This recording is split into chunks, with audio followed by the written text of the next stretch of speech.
You ask Tiger to solve. This deals with linear equations with one unknown. The final result is x equals -21. Let's solve it step by step. Simplify the expression. Expand the parentheses. Simplify the arithmetic. Expand the parentheses.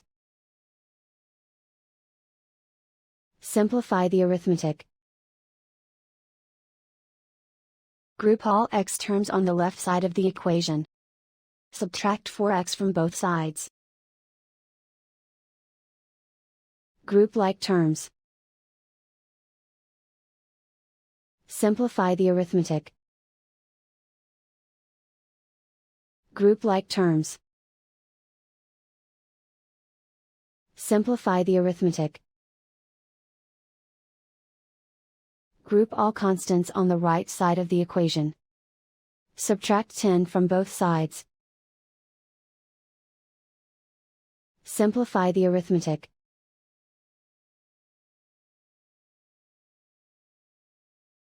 And so the final result is x equals -21.